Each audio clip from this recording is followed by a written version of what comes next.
What's up, what's up? It's Saucy Rossy, the Canadian king of backyard barbecue, and you're checking out my month of May content release. This is my compilation of all recipe videos I put out in the last 31 days during the month of May 2025. You're going to think these are absolutely delicious. You're going to be super pumped about them. Make sure you scroll through. There's definitely a recipe for you. And remember, if you think this is delicious, like and subscribe. You're going to love it. I drop recipes like this all the time. So simple, so delicious, always on the barbecue too. So look, if you have a recipe you want me to try, let me know in the comments below, and don't be afraid, follow me on TikTok and Instagram as well. You're gonna friggin' love it, bud. Okay, I made the most delicious sliders ever. I've been so excited to show this video off. No lie. You're going to want to watch this entire recipe video for sure. Let me start from the top. What's up? What's up? I'm Saucy Rossy, the Canadian king of backyard barbecue, and just the other day, I smoked a tri-tip low and slow like it was a brisket. Now, look, I had some leftovers, so I decided to grab some King's Hawaiian rolls and use this smoked tri-tip all diced up to literally make the most delicious sliders ever. Holy cow. Listen, make sure you like and subscribe. You're definitely gonna love this recipe. Let's start from the top. So if you haven't seen it already, I put out another recipe video where I used Unreal Pepper Rub by Maritime Madness. And I took this low and slow on my pellet smoker at 250 for about 7 hours using hickory, oak, and maple pellets.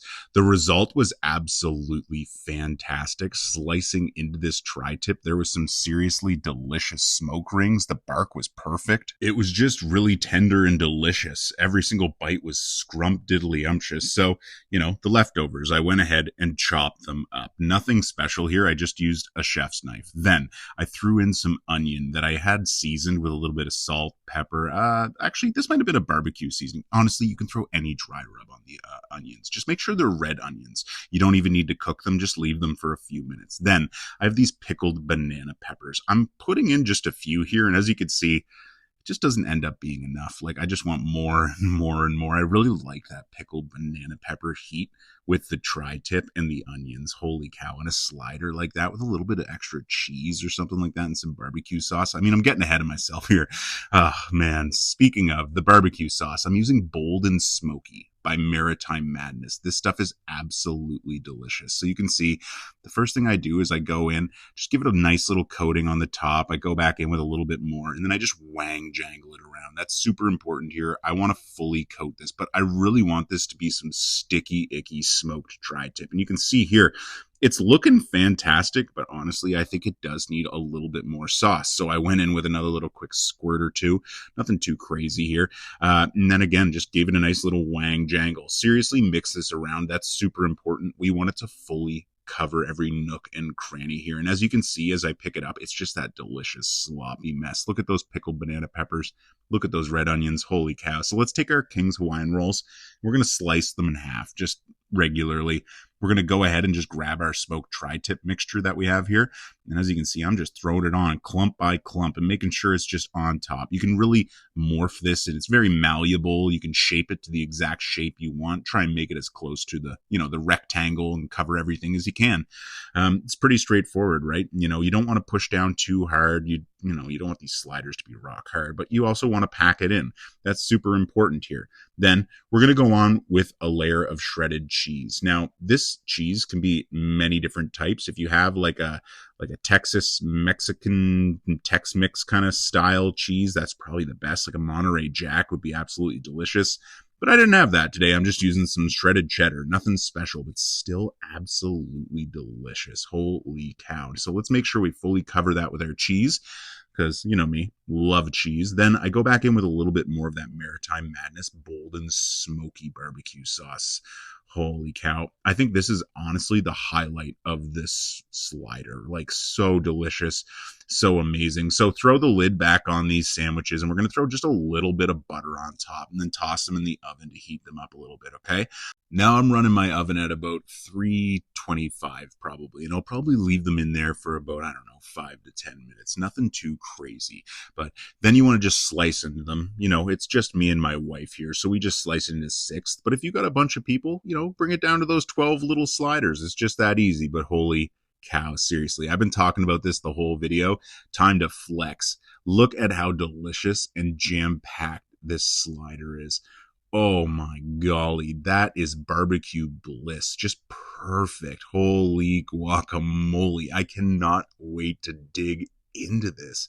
Man, oh man, I love barbecue sliders. And the best part about them is they're so versatile. You can just use, sandwich meat. You can use chicken, beef, pork, honestly, even fish. That might be a little bit odd, but some nice smoked salmon sliders would probably be delicious and banging, bud.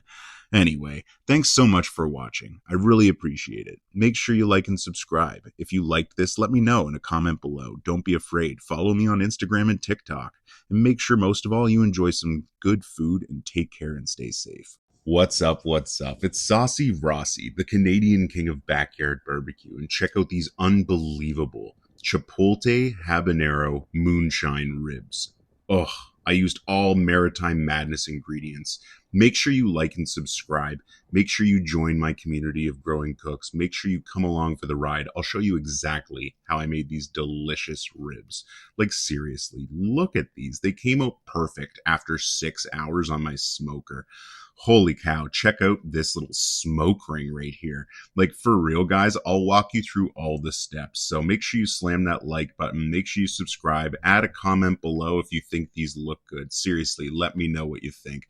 Oh boy, this was such an easy, simple cook that yielded me delicious barbecue ribs. So let me show you what I did. I started off with 2 racks of ribs. Trimmed off the end pieces there. I had to shorten them down just a little bit. They were kind of mangled when I bought them, but these sections are looking fantastic. So I'm going to start by simply removing off the silver skin and then using my sweet Chipotle barbecue seasoning by Maritime Madness. Now, I'm going to sprinkle this all over the bottom side first because the top side is the presentation side. And basically, you want that to look prettier. So we're going to start with the bottom here, and we're going to apply a generous coating. Now, whenever you're applying a dry rub, what I always try and do is simply pet in the dry rub once you've applied it, but then let it all kind of like the excess fall over. We're going to use that to season the sides of the ribs here in a moment. But before we do that, we're going to just get the top here. Now, this is the presentation side, so you really want to give it an even distribution. You really want to firmly, pet it in and just make sure it's adhered there good. You can also use a binder here. Personally, I don't use binders, but there's nothing wrong with using like a hot sauce or a mustard for this. That also helps stick it on there. Yeah. It's up to you, though. Binders are totally optional. They're not required. And personally, they don't really add any flavor. So I don't find it really makes all that big of a difference. Yeah, it's up to you. If you want to use a binder, go right ahead. Now, as you can see here, I'm grabbing those racks of ribs and I'm like touching the sides of them to all that seasoning because I want all sides of these to be perfectly seasoned before they go onto my Pitboss pellet smoker here. And as you can see, they're totally seasoned to perfection. Honestly, I let them sit probably about an hour as well with that seasoning on. And man, oh man, that's just going to add more and more flavor. There's that seasoning again. So it's the sweet Chipotle rub. It's their barbecue rub by Maritime Madness. And if you're not familiar with Maritime Madness, I highly suggest you check them out. They have a plethora of hot sauces, barbecue sauces, and seasonings. Seriously unbelievable Atlantic Canadian company. Highly recommend you check them out. So my plan here on this smoker is to run for 6 hours. Now, I am a fan of going 4 hours, then wrapping in tin foil with butter and some more barbecue sauce and a little bit of seasoning if you want. And then after that, I like to remove it, pour all the juices from the tin foil back over the ribs and let them finish off for an hour unprotected. So that again is 4 hours directly on the grill, then wrapped in tin foil with barbecue sauce, butter, and the ribs for an additional hour, bringing you from hour 4 to hour 5. And then at hour 5, we're going to unwrap them and set them on the grill and simply let them finish off. Now, if you really like saucy ribs, you can add a couple of layers of sauce as well. But again, that's up to you. I can't emphasize this enough. There's no right way to barbecue. Just make the food that you really enjoy. So if you really, really enjoy saucy ribs, load them up. If you like a nice dry rib, well, don't worry about that sauce. It's personal preference in backyard barbecue. Making yourself happy is the name of the game. I really enjoy this sweet Chipotle barbecue rub. It's seriously delicious on pork. I also tried it on chicken, and it was fantastic as well. Now, as you can see here, they're finally glazed. Now, I used a Moonshine Habanero barbecue sauce right here. Check this out. Actually, I said it backwards. It's Habanero Moonshine Grilling Sauce by Maritime Madness. This stuff kicks it up a notch for real. Now, as you can see here, I fully glazed these ribs, and I'm going to let them sit here and tack on for a full hour, like I said. By the way, I didn't really mention it here, but that bone pull is looking fantastic on those ribs. Man, oh man, this is making me hungry just recording this voiceover. That's funny. Anyway, man, after that like hour of just sitting here, look at these. They're coming out beautifully. That sauce actually tacked on incredibly. Now, here's a shot right before I pulled them off, and honestly, they look insanely delicious. Doesn't that just look perfect? That bone pull. Oh, that sauce tacked on there. Oh man, look. If you want to learn to barbecue unbelievably, make sure you like and subscribe. I'll throw that at you again. I'm always trying to drop these simple recipes, showing you how to be a better home cook, showing you how to up your barbecue game. So make sure you like and subscribe. And again, if you think this would be an easy cook, let me know in the comments below. Holy cow. So after 6 hours and I pulled it off, this is what I'm left with. Just an unbelievable bark built on there with that dry rub and then that sauce tacked up over top. Oh, let's go ahead. Let's slice into these and just see if we got a nice smoke ring or not. I have a feeling this is going to be glorious. Holy cow. Oh, dude, I am like frothing at the mouth right now. I can't believe how good this looks. Like seriously, look at that defined smoke ring. It's kind of perfect. It's exactly what I'm looking for here. Tacked on the top, that barbecue sauce is perfect as well. I'm really happy with the result here. Maritime Madness, you guys made some delicious seasonings and delicious sauces. I'm really happy I purchased these. Really happy I had a chance to cook with them too. Holy cow. I mean, that smoke ring, it's exactly what you want when you're looking for backyard barbecue. So let's go ahead. Let's go see how this is going to actually hold up if we try and pull some of this meat off. Oh yeah, look at that. It fell right off the bone. That's insane. Came right off. Oh, but it's still holding together as well. Like it's not overcooked. It's just cooked perfectly. Man, oh man. Oh, 10 out of 10. Thanks again for watching. Like I said before, make sure you like and subscribe. I hope you enjoyed this cook. Take care, stay safe, and have a great day. What's up? What's up? It's Saucy Rossy, the Canadian king of backyard barbecue, and I made these delicious homemade street tacos. Now, let me be clear here. I'm probably the last person that should be explaining tacos to you, but Casa Bonita made these simple packets that made making street tacos at home super easy. So let me walk you through everything. Let me make sure you like and subscribe as well. I'm always dropping new recipe videos, just food videos in general, barbecue tips, tricks, how-tos, all that. So make sure you like and subscribe and join my community of ever-growing home cooks. Come along for the ride. Starting off, like I said, I used ground beef here, and I just, mixed in some of this seasoning. Now, this seasoning is by Casa Bonita, and it's from their new line of taco seasonings, and this is their street taco, just simple ground beef seasoning. They also have, I think there's 5 flavors in total. There's 2 pork, 2 beef, and 1 chicken. And I highly recommend you check this out because this really made cooking way better tacos than I normally do, way easier. This seasoning was prepared for exactly what I needed it. So I threw it in with this ground beef. Now I sourced this ground beef from Vessel Meats here in Dartmouth, Nova Scotia. They're one of my favorite local butchers. And I always suggest if you don't have a local butcher already, you go find one. They will hook you up. Just trust me on that. Now I'm using Casa Bonita white corn flour tortillas. And if you're not familiar with what to do with the tortilla, you just simply throw it in a dry frying pan. You give it a light toast. You can go further than this as well. I went about 30-35 seconds on each side, and it really helps loosen up the shell and give it a lot more longevity. Plus, it really unleashes some delicious flavor. So there you can see I hit it with some homemade guac. Nothing special. Avocado, red onion, cherry tomatoes, and a little bit of salt and pepper. Then I went in with that ground beef, topped it with some delicious salsa. I believe this is fire roasted habanero salsa, then some white onion, but I wanted a little more heat, so I went with smoked peach by Spicy Boys. Look at that spice level, for real.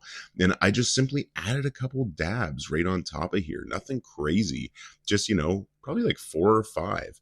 Pretty simple. With hot sauce this spicy, you do need to be careful. You don't want to just dump it out and unload it on the taco. But as you can see here, I put, 5, 6, maybe 7 little dabs in there. That's going to pair perfectly with that fire roasted habanero salsa. Like, for real. Holy cow. Doesn't this just look fantastic? It's homemade. It only took me a few minutes, and I had like 5 or 6 of these. These were so delicious. Man, oh man.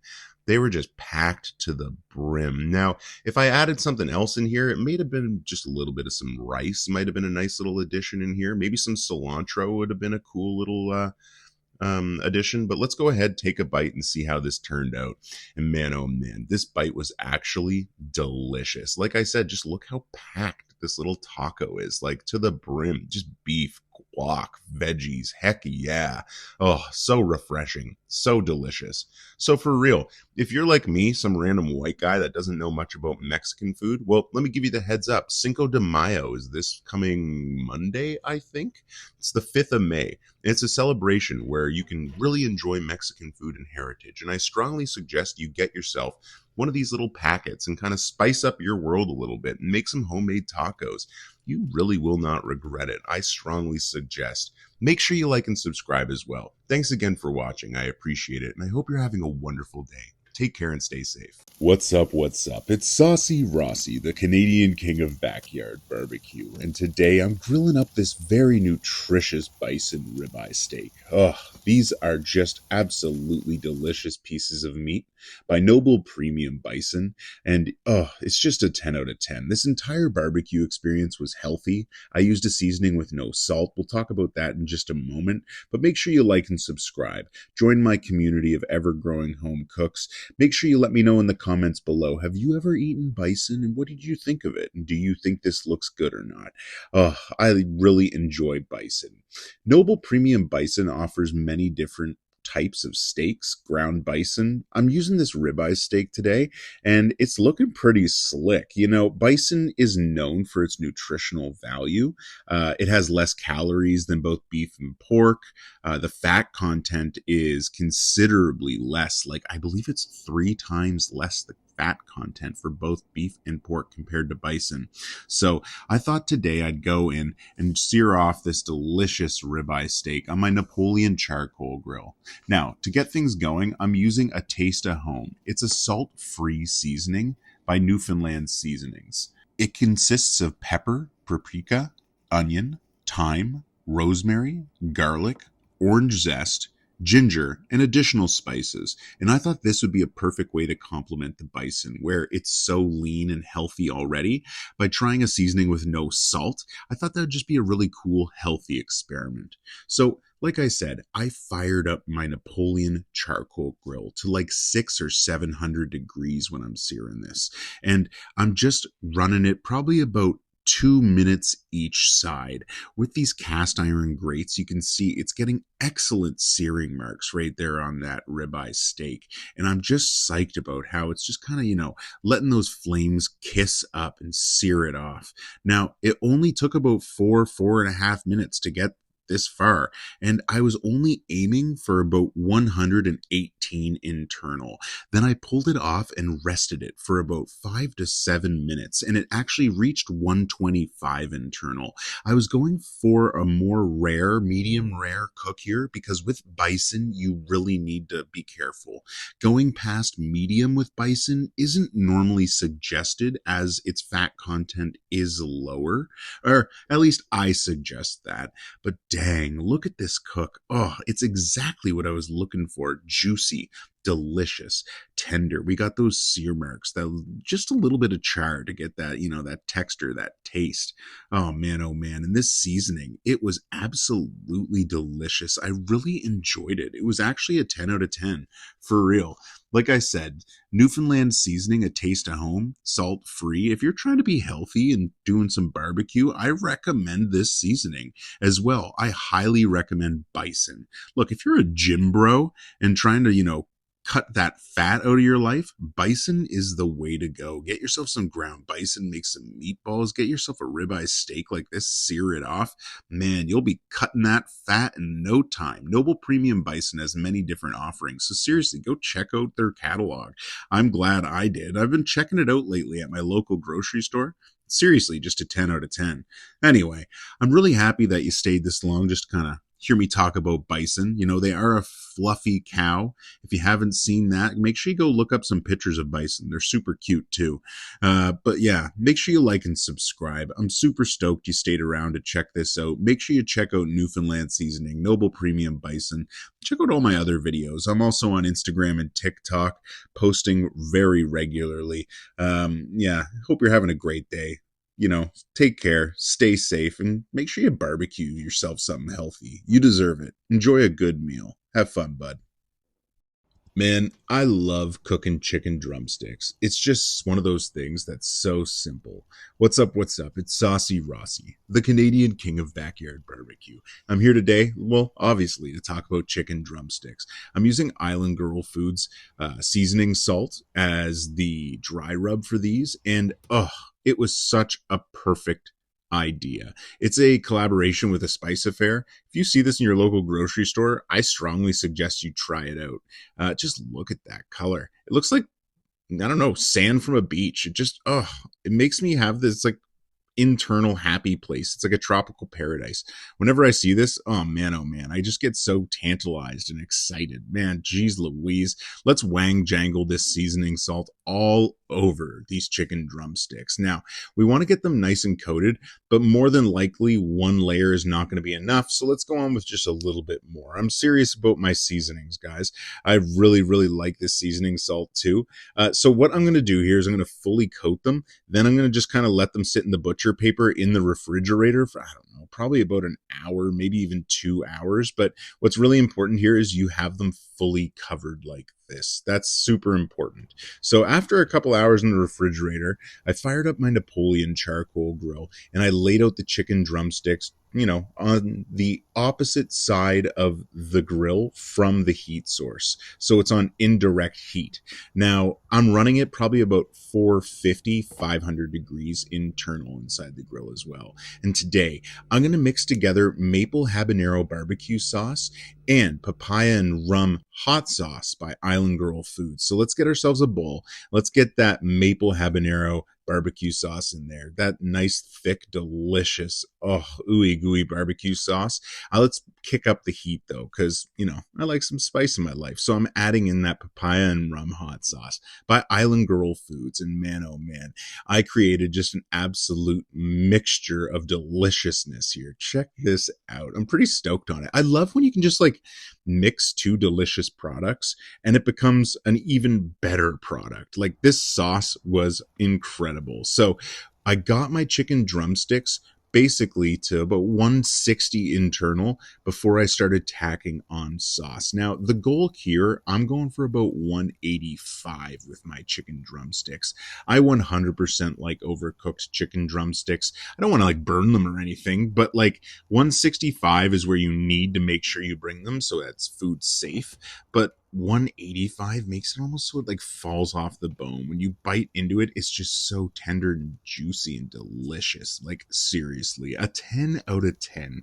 I love barbecue like this. When you have that barbecue sauce just tacked on, like for real, for real. This Napoleon Charcoal Grill, it holds heat so good. I really enjoy cooking chicken on it because I always feel comfortable I've passed that 165 internal without any issue.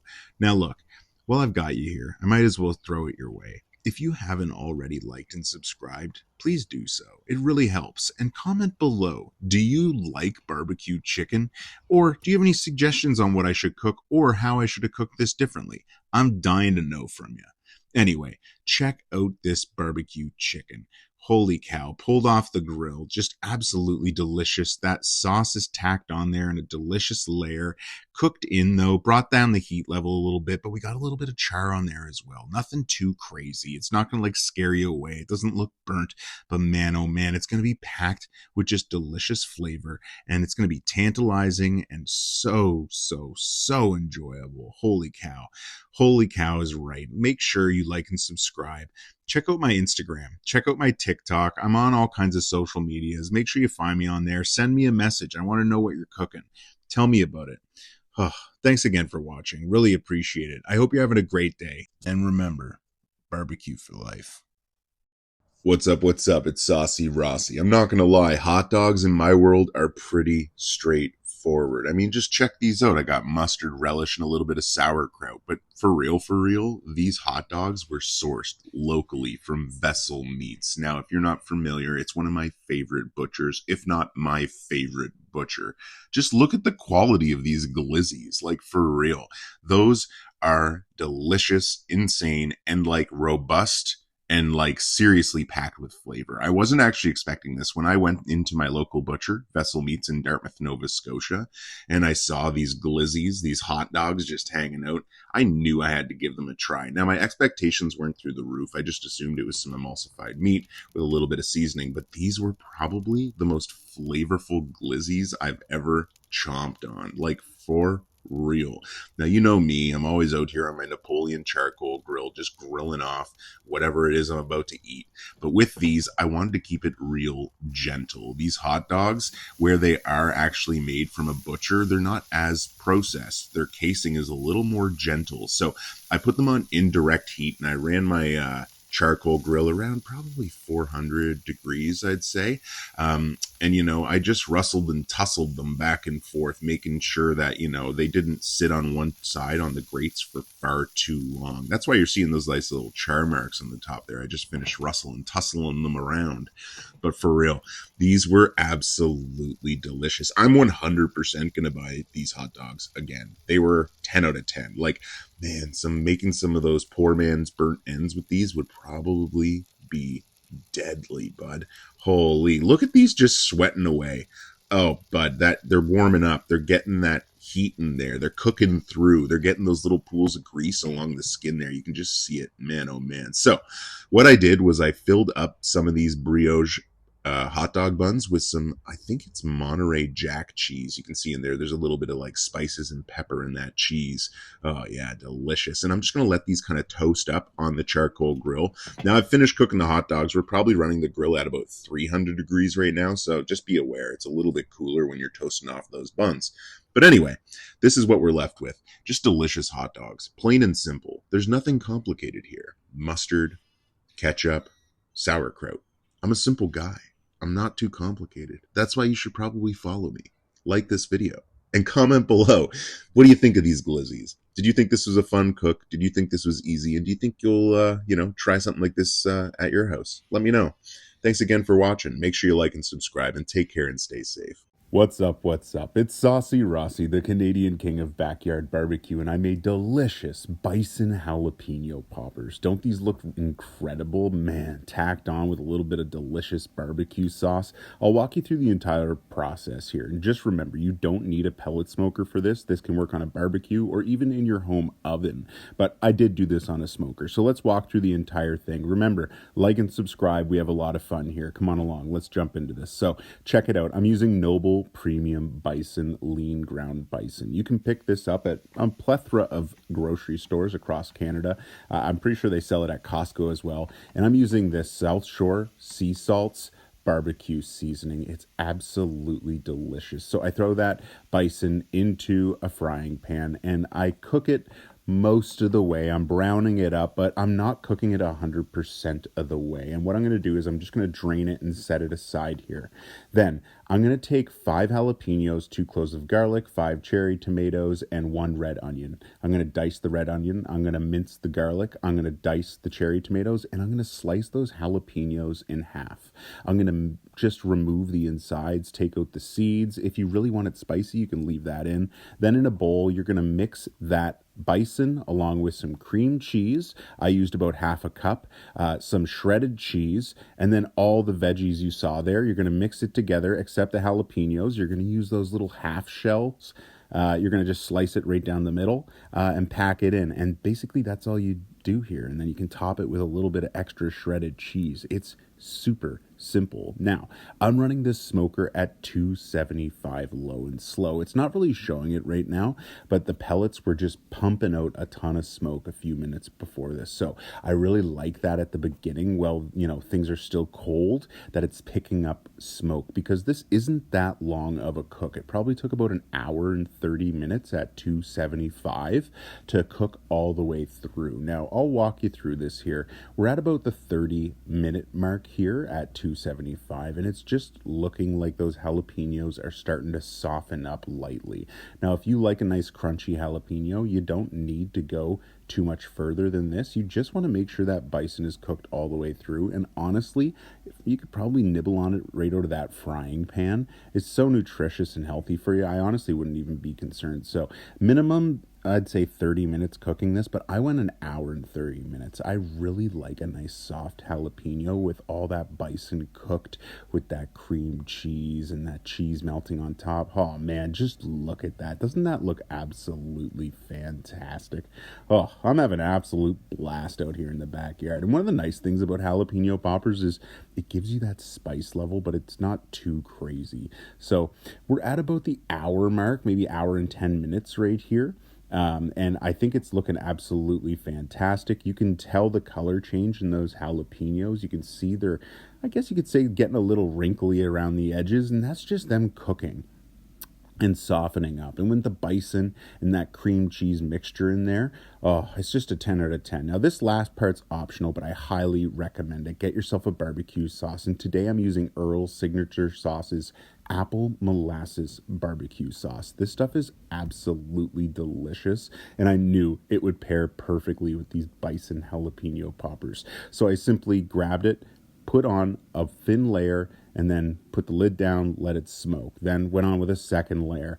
2 layers here really helped me get that advantage of deliciousness, like for real. I loved every bite here. So we're at about an hour and 30 minutes, and just look at these. Don't these look absolutely incredible? Now listen, if you haven't seen my other bison video, let me run through some simple facts. Bison is extremely nutritious compared to beef and pork. It's just like beef. It has the same flavor profile, and man, oh man, it's just extremely lean. So remember, if you get it, don't cook it past a medium. But man, let's just talk about these bison jalapeno poppers again. I highly recommend you make these. These are one of those cool, unique barbecue snacks, dinners, whatever you want to call this, that will definitely impress your friends, because I just know they haven't had a bison jalapeno popper. So make sure you comment below. Have you ever had a bison jalapeno popper? Is this your first time seeing it? What do you think? Do you think this is a cool recipe? Would you try it if you had the chance? I highly recommend you do. Oh man, just make sure you like and subscribe. We have a lot of fun here barbecuing. The summer's coming up. It's going to be an absolute mayhem of recipes dropping. So make sure you hit that like and subscribe button ASAP. And thanks again for watching. Take care and stay safe. What's up? What's up? It's Saucy Rossy, the Canadian king of backyard barbecue. Today, I'm grilling up these delicious bison round steaks. Holy cow. Just look at that. I was aiming for a delicious internal rare, and I think I hit it perfectly. Now, I use Spruce tip sea salt seasoning with this, and seriously, I think it was incredible. Such a good decision. So come on along for the ride. Don't forget to like and subscribe. I'm going to walk you through the entire cooking process. Let's have fun. So Noble Premium Bison, round bison steaks. Just look at these lean cuts of meat. Seriously delicious. If you're trying to be healthy, bison is a great option. It is so packed with nutrition. It's such a lean cut of meat. I mean, just look at that. Holy cow, talk about lean. Man, doesn't that look incredible? Such light marbling, but still, holy cow, really excited about it. So I'm using South Shore Sea Salt's Spruce Tip seasoning. This is such a delectable seasoning, and it just reminds me of where I'm from. I'm from Nova Scotia, where we have lots of spruce trees, and that's where they harvest them, just the tips of the little, I don't know what you'd call it, a spruce petal, I guess. Anyway, so it's just taken from there, and it's mixed with some delicious sea salt from the Atlantic Ocean, which the South Shore Sea Salt Company, wow, what a tongue twister, does up in Hubbards, Nova Scotia. So I strongly suggest you check out both this seasoning and their other options. They make so many great sea salts. Holy cow. But anyway, we're talking about this bison today. So let's go ahead and get this fully seasoned. You can see I'm generously coating these, and I'm making sure to get all the sides, right? So I just pick them up off that wire rack and kind of touch them to the plate, and there they are, fully seasoned, fully coated. Now I'm going to pop these in the fridge for about 4 to 6 hours or so, and here they are afterwards. So once I pulled them out of the fridge, they had lots of moisture on them, so I grabbed a paper towel and I gently patted them dry. That's really important here. I didn't want to knock off all the spruce tip seasoning. I just wanted to remove the humidity. So gently went over all sides, nooks and crannies with a paper towel, got it all absorbed. And man, oh man, is this ever ready for the grill. It actually smells so fragrant and delicious. So let's go ahead, fire up the Napoleon Charcoal Grill, and just get these on some high heat. Now, if you're wondering here, I really wanted to sear these off nice and fast, but with bison meat, they are much more delicate steaks than beef. So you really have to be gentle here. Now, for this specific cook, I did 2 minutes and 10 seconds on the first side and 2 minutes and 20 seconds on the other side. I really, really, really wanted to aim for a nice internal rare here. And boy, oh boy, did I ever hit that perfectly. Seriously, check that out. You know, some of you might consider this a medium rare. It's more on the rare, medium rare kind of side of things. But boy, oh boy, did I ever cook this perfectly. Like, I'm actually really proud of how this turned out. It was so delectable, juicy, and tender. Holy cow. You know, where this is such a lean cut of meat, I was really concerned I was going to dry it out, overcook it. You know, I was just worried I was going to do a bad job. But personally, I loved this meal. It was so delicious, so flavorful. I'll actually show you the entire meal I ate here in a second, but let's just keep looking at these pieces of bison that I sliced up. What I'm really enjoying is how delectable that spruce tip sea salt was. Like, holy cow, it was delicious. Man, oh man, yeah, there you go. There is a solid bite of bison, seasoned perfectly. Man, I loved everything about this. Oh, I really got to cook more bison. It was such a unique and cool cook. Now, if you haven't checked out Noble Premium Bison products, I do suggest you do. They're super nutritious, super healthy for you. So if you like beef, this is definitely a healthier option. But hey, I'm not going to judge you if you still get yourself a delicious steak. Anyway, this is how I plated it up. Pretty simple, pretty straightforward. Some delicious creamy coleslaw, some simple oven roasted sweet potato, and this bison round steak. Holy cow. I really enjoyed this meal and can't wait to make it again. If you thought this was a delicious recipe, please make sure you like and subscribe. Leave a comment below. What do you think of this cook? Did I cook it enough? Should I cook it a little bit more? Anyway, thanks for watching. Take care and stay safe. What's up? What's up? It's Saucy Rossy, the Canadian king of backyard barbecue, and I'm coming at you with a delicious, simple, and outstanding recipe today. It's hot dog burnt ends. With the May 2-4 long weekend coming up, I wanted to give you guys a simple, cheap, cost-effective recipe that's super fun and delicious. And when you have a bunch of buddies over, cracking beers, just having some drinks, enjoying the sunshine out on the back deck, you can pull this out and man, oh man, it's so delicious. Anyways, make sure you like and subscribe. Join my community of home cooks. Come on along for the ride. Let's talk about it. Check out these all beef hot dogs. I sourced them locally at Vessel Meats in Dartmouth, Nova Scotia. And I'm going to use Maritime Madness mustard pickle hot sauce as a binder today. So this is mainly just to throw on some dry rub here. It's going to also help some smoke adhere to the actual dogs when I throw them on the pellet grill. And when I cut them into slices there, I wanted them in 1-inch sections. So I'm using sweet chipotle dry rub, also by Maritime Madness today. I picked up some of their products and I wanted to give them a go together, and I thought they would obviously pair well together. So I seriously seasoned this up with that sweet chipotle.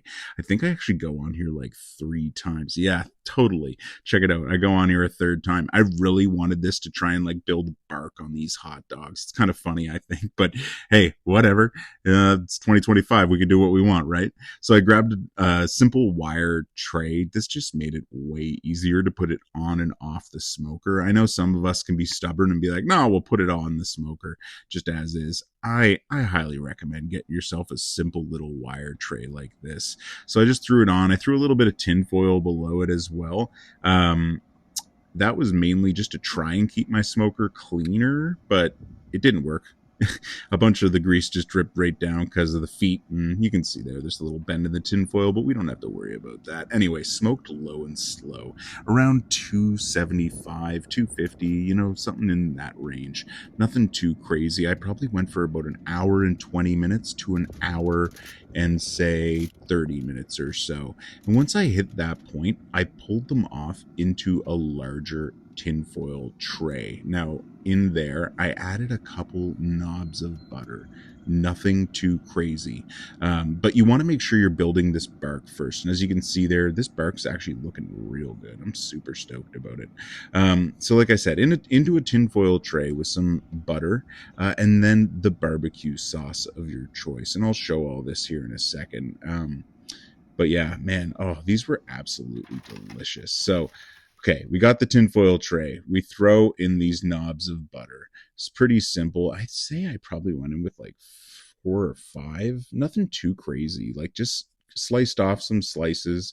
Okay, maybe a little bit more, 6 or so. Yeah, and then a handful of brown sugar. So this is going to go perfectly with some barbecue sauce. And today I'm using Habanero Moonshine grilling sauce, again, by Maritime Madness. This stuff is absolutely delicious. Has a nice little kick to it as well, so that's going to pair perfectly with these hot dogs. Well, these hot dog pieces, I should say. And we're just going to give it a good mix here. We want that brown sugar, the butter, everything all kind of mixed together here. We want it all piled together. We want it nice and soaked and, just slobbed around there. That's really important. Wang jangle it, get it fully covered. Then get your tin foil, and we're going to simply just tin foil this up. Nothing too crazy. Just get it fully sealed.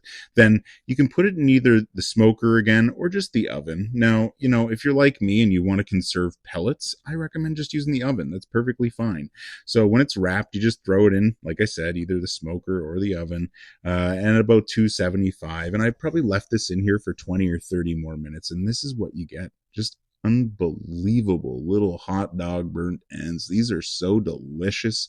I shouldn't say nutritious, but holy, is it ever worth it? For real, I downed all these, threw them into a little bowl like this, jumped in front of the television, threw some wrestling on. What can you say, right? Anyway, I really appreciate you taking the time to watch my recipes. Thanks again. I just passed 5,000 subscribers, so if you haven't subscribed already, you should jump on that train. It's super fun over here on my channel. We're always out back barbecuing, making some delicious recipes. And again, let me know in the comments. Do you think this was a good recipe? Do you like this? What would have you done differently? Thanks again for watching. Take care, stay safe, and don't forget to like and subscribe. I cannot emphasize to you how amazing the most recent pulled pork sandwich I made was, and I just had to share it in a video. Check this out. Low and slow pork shoulder, bone in, cooked on my Napoleon Charcoal Grill using lump charcoal and a little bit of apple wood just to get that smoky perfection. This was the pulled pork sandwich I was left with. Like, seriously, no joke. This was actually the most delicious pulled pork sandwich I think I've ever eaten. Holy cow. Come on along for the ride. I'll walk you through the entire thing. What's up? What's up? It's Saucy Rossy, the Canadian king of backyard barbecue. And check it out. Like I said, am smoking this pork shoulder bone in, because bone in just has better flavor. Today I'm using Honey Hog Barbecue by Meat Church, and you can bet yourself that I am fully coating this pork shoulder. It's really important that we get every single side fully coated here, every nook and cranny. We want to make sure we, do top, bottom, left, right, front, back, flip it around.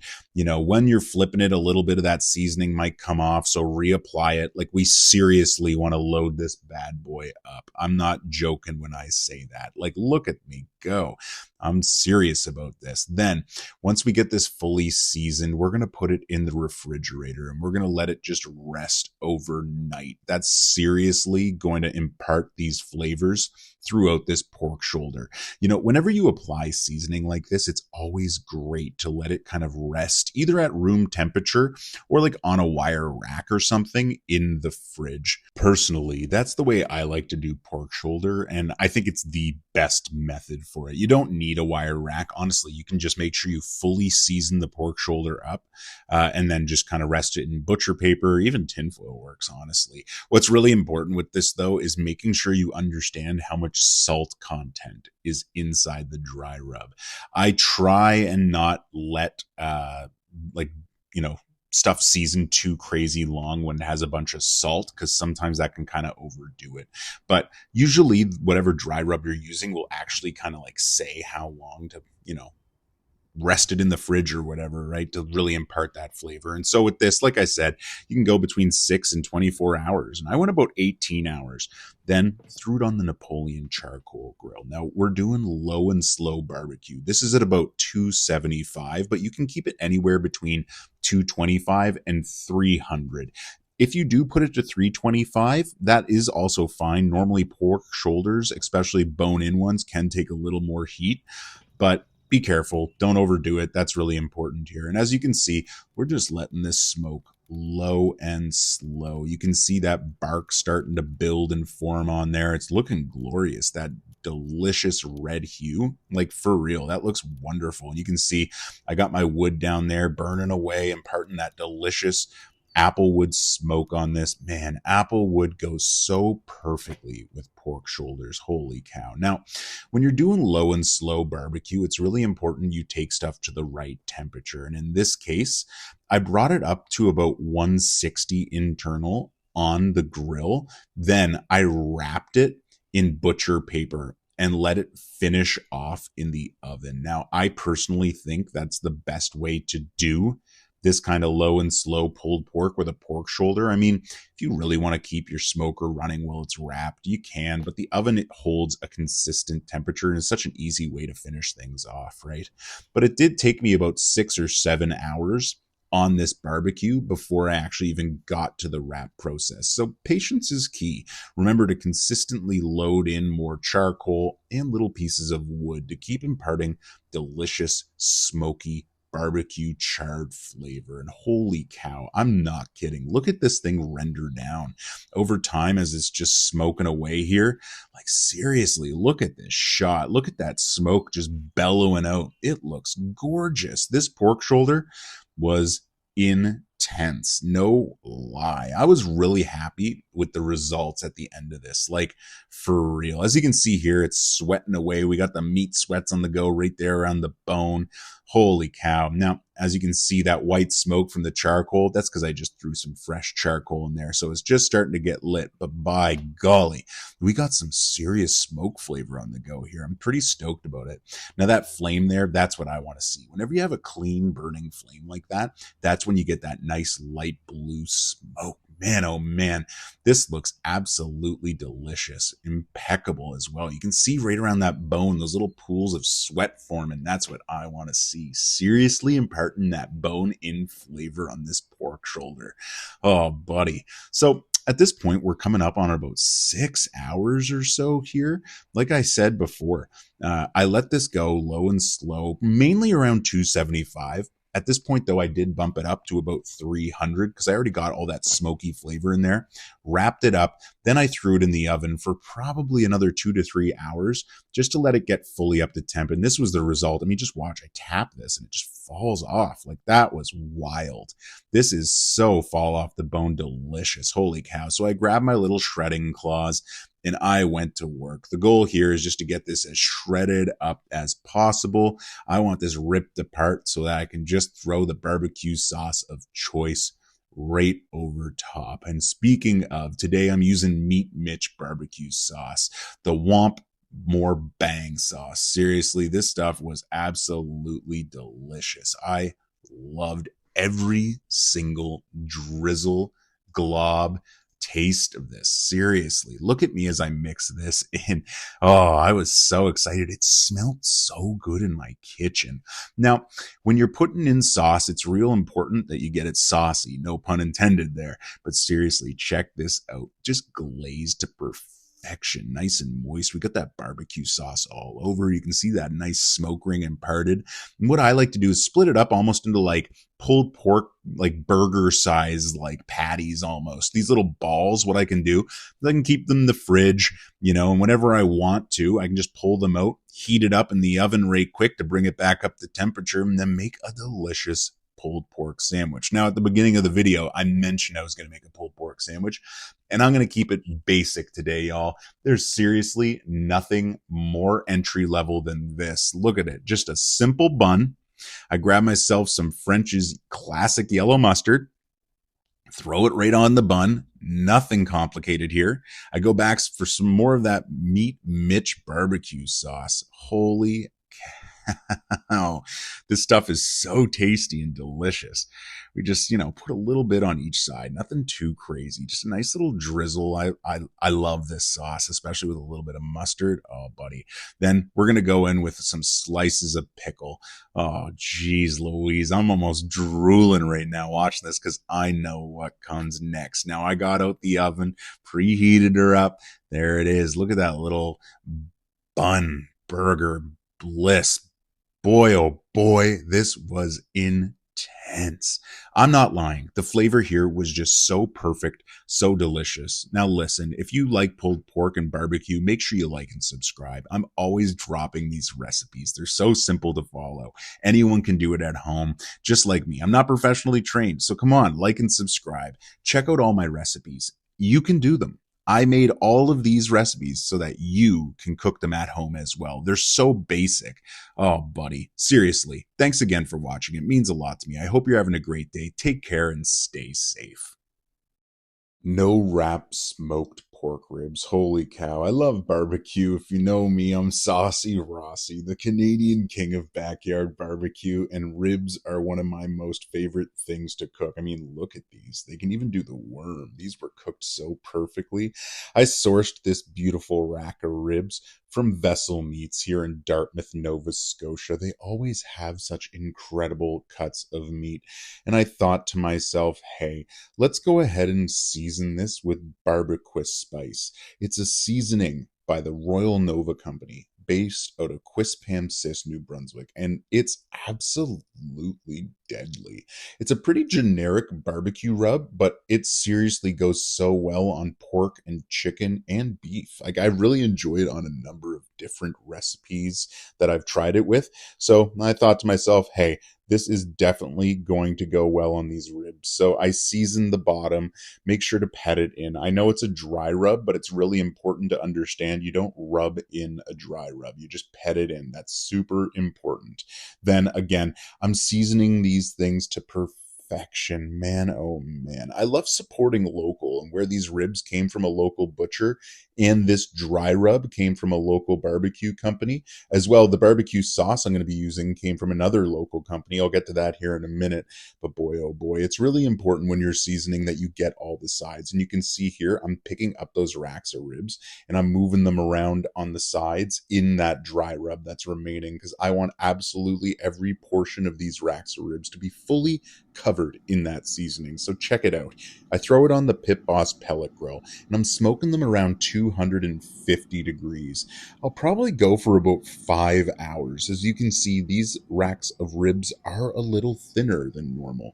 You know, those free range grass fed pork ribs are just, you know, they hit a little different. They're a little bit thinner, but boy, oh boy, is it ever so delicious. Check these out too, as they're just cooking away on my pellet grill. You can see here, making sure the pellets are still in there, you know, pushing it around. I only have one of those tabletop smokers, so I do have to regularly check my pellets. Well, I shouldn't say regularly, every 4 to 5 hours or so. But anyway, after about 4 hours, I thought it would be best to stick on some delicious barbecue sauce. And I knew that Rudy's Authentic Hot Sauces had a barbecue sauce that was just calling my name. It's the Sticky Peach Fresno barbecue sauce. And seriously, look at this just tacked on there. Oh man, that Royal Nova Company barbecue seasoning along with this Sticky Peach Fresno barbecue sauce by Rudy's. Seriously awesome ribs. Holy cow. Straight Atlantic Canadian, bud. I'm loving this. Sourced locally from my butcher, Vessel Meats, like I said, with a barbecue seasoning out of New Brunswick and a barbecue sauce out of Nova Scotia. That just makes me happy. This is what I like. I love barbecue. I like keeping things local. I like supporting local. And man, these ribs are exactly that. Oh, buddy, I am like drooling over here as I'm doing this voiceover. These ribs were so fantastic. Now, normally, when I'm smoking ribs, I always tell people to go 4 hours, then wrap them for an hour, then do another hour unwrapped. But in this case, I didn't wrap. I went straight smoke the entire time. I wanted a little bit more char. I really wanted that smoky flavor to get parted through the entire way while it's tacking on that delicious barbecue sauce. And I honestly think this did the trick, like no lie at all, bud.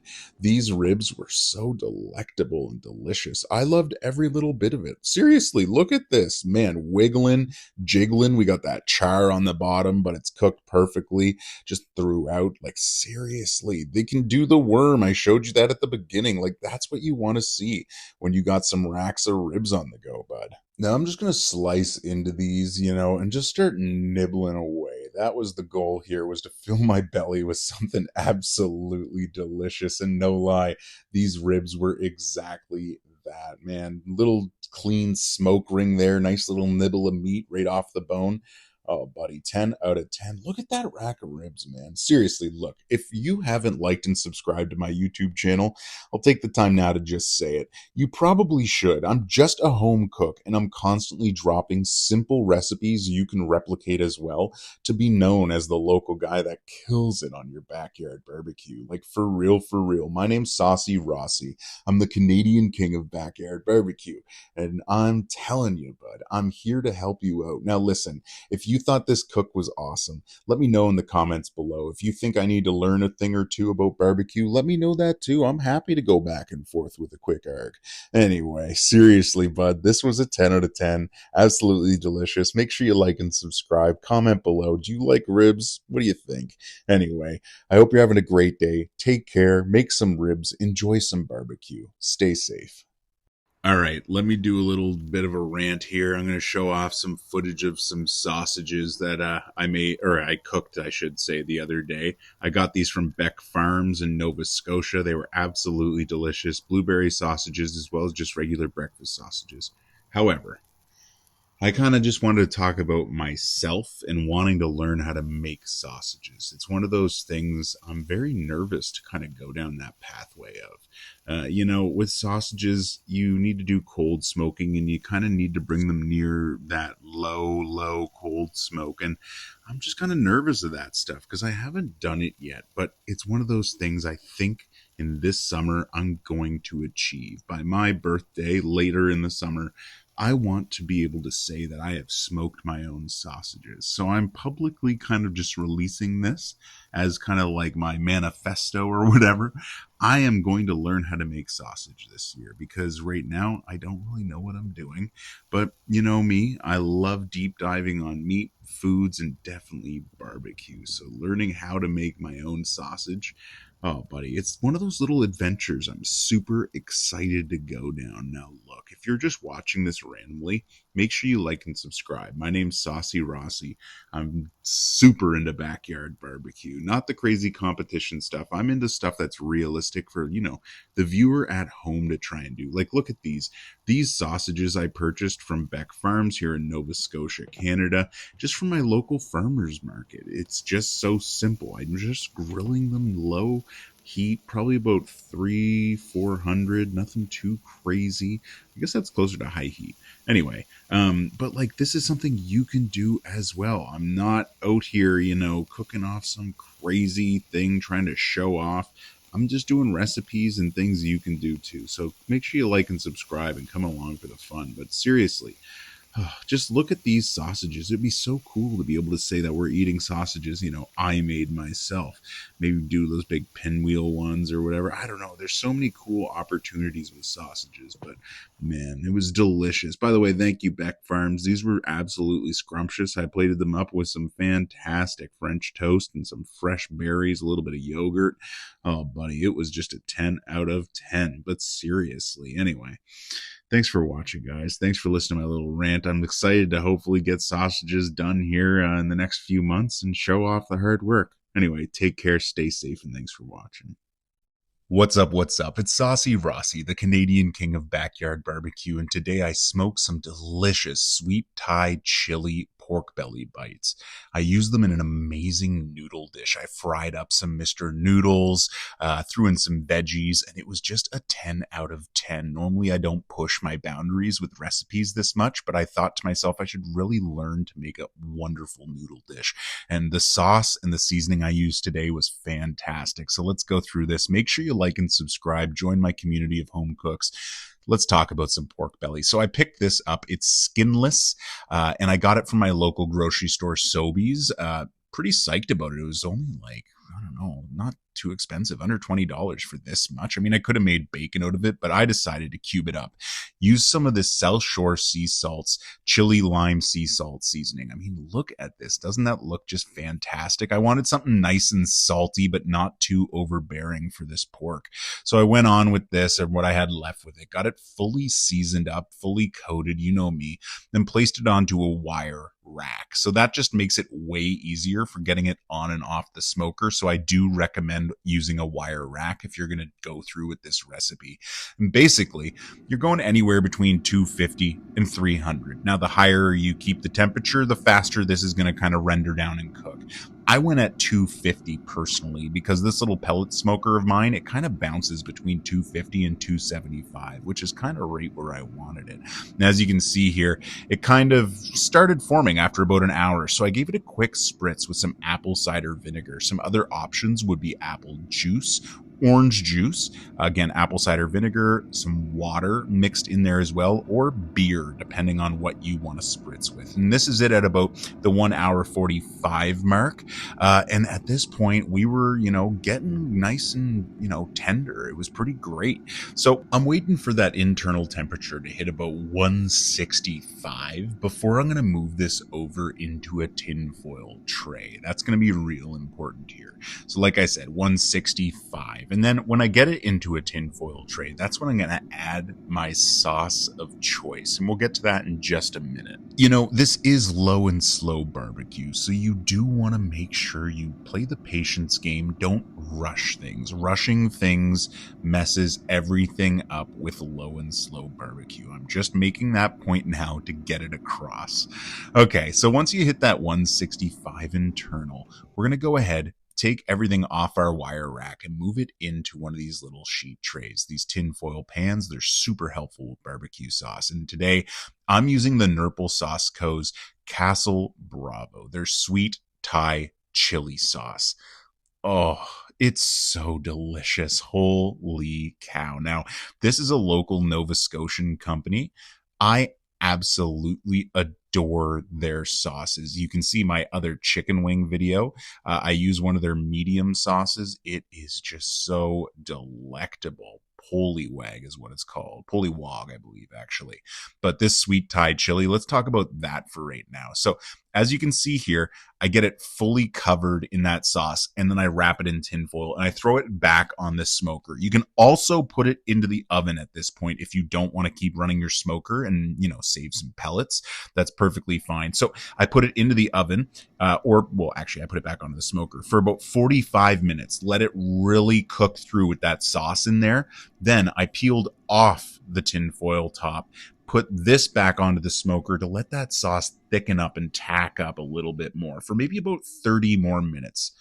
Holy cow, guys, this was the result. You can basically hear me drooling over here as I'm recording this. This was so delectable, so delicious, and so enjoyable. Everything about it was amazing. Now, this is my first time doing pork belly bites like this, and let me tell you, I do not regret it. Holy cow. It's extraordinarily rich, but that's why I fried up those Mr. Noodles. I ate it with some veggies, and I used a delicious seasoning on there. What was it? It was a garlic oil, a chili garlic oil seasoning right onto those noodles. Boy, oh boy, did it ever cut through that richness. Man, oh man. This sweet Thai chili sauce by Nurple was incredible. And that seasoning by the South Shore Sea Salt, their chili lime seasoning, paired perfectly with it. I was really, really happy with this outcome.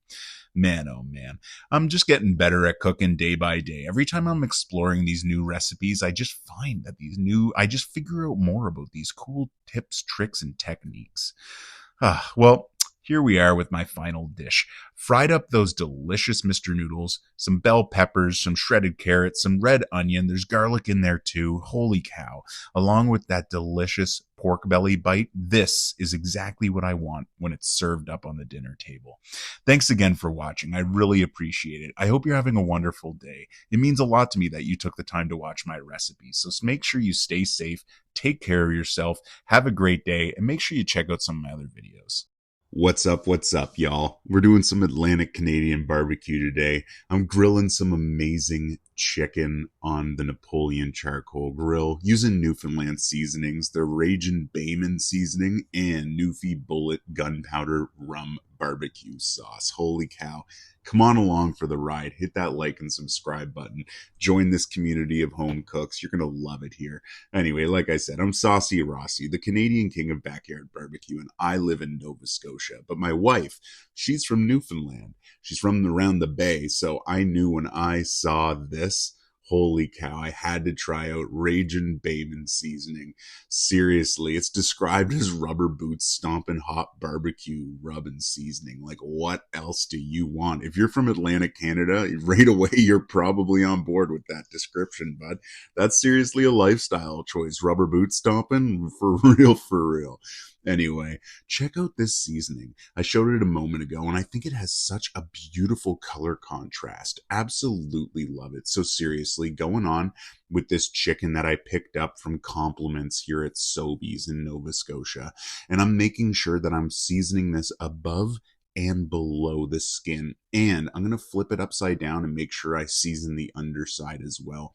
We want to fully coat this bird over and under. That's seriously important here if we want to impart that flavor. Now, don't go overboard, but just make sure you've got everywhere. Now, not everybody eats the skin, so some people might peel that off. That's one of the reasons we want to make sure that seasoning goes under the skin. So anyway, we're going to seriously season these, get them fully coated. Then I'm going to fire up my Napoleon Charcoal Grill. I find chicken cooks best on charcoal. However, if you have a smoker, if you have a gas grill, if you are just using your oven, any of these will work perfectly fine.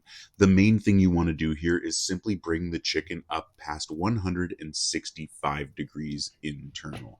That is super important. Then once you get it to that point, you can decide where you really want to bring it to. Now, personally, with barbecue chicken, I actually like bringing it to 180. I like it a little more cooked through, but when you're cooking it on a charcoal grill, it really retains those juices if you know what you're doing. And I think it's absolutely delicious every single bite, every time. That's why I always try and go to 180. But seriously, that's a personal choice. You don't need to go that far. Once you hit 165, you can pull it off. But anyway, when I did hit 165 here, I grabbed some Newfie Bullet Gunpowder Rum Barbecue Sauce. This stuff is fantastic. I gave it a serious coating, and then I just let it sit on the grill for another couple of minutes, right? Like, it's just tacking on there, and man, oh man, this stuff is absolutely delicious. Now, if you're interested, this is not an ad, but you can check out their seasonings on their website, the Newfoundland Seasoning Company, and it's just delicious. So make sure you check them out. Oh, buddy, but this rum barbecue sauce, the Newfie Bullet Gunpowder Rum Barbecue Sauce, seriously paired perfectly with that Ragin' Bayman seasoning. Now, the Ragin' Bayman seasoning, it was salty. I know my wife was in heaven when she was eating it. She loved every single bite. Oh, buddy. This is how we actually plated it up. We smashed down some potatoes, nothing too crazy. Did up a little coleslaw and just plated it up. And boy, oh boy, a nice simple meal is just the best way to go. Remember, what I cook, you can cook too at home. It's not complicated. So make sure this season you like and subscribe to my channel, and you go and check out some of these simple, basic recipes. You're going to absolutely love it, buddy. Take care, stay safe, and have a great day. So you're trying to figure out how to smoke a ham on your barbecue. Look, I'm the guy to walk you through everything. This is what you want your ham to turn out like. So simple, so delicious, so flavorful. Seriously, I'm Saucy Rossy, the Canadian king of backyard barbecue, and I'm here to walk you through this entire recipe. So let's go through it. Pretty simple, pretty straightforward. Let's make sure you like and subscribe as well and join my community of home cooks. You're going to absolutely love it here. So check it out. I picked up this delicious uncooked ham from Beck Farms in Nova Scotia. Specifically, I picked it up at their Seaport Farmers Market location. I was thrilled when I saw this ham. I haven't had a ham since the holidays. It's been like, a couple months, man.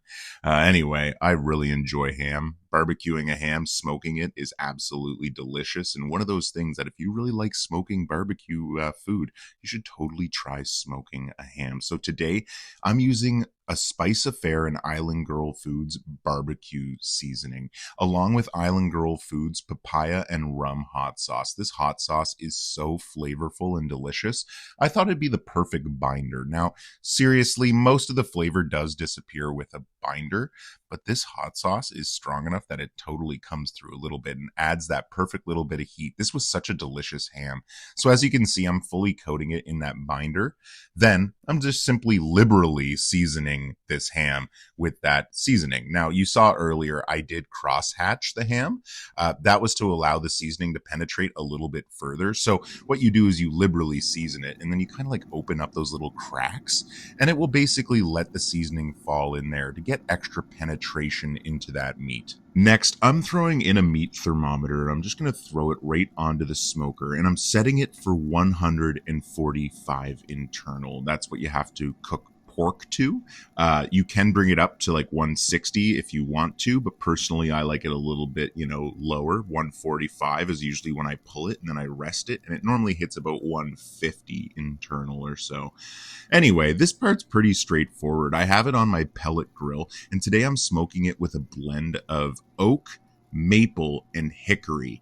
Oh, buddy, I think all of those blends of wood go perfectly with ham. So this is just going to be absolutely delicious. And as time goes on, you can kind of see those cracks opening up a bit because, you know, as the ham tightens, it loses just a little bit of moisture. And basically, you know, the meat tightens up.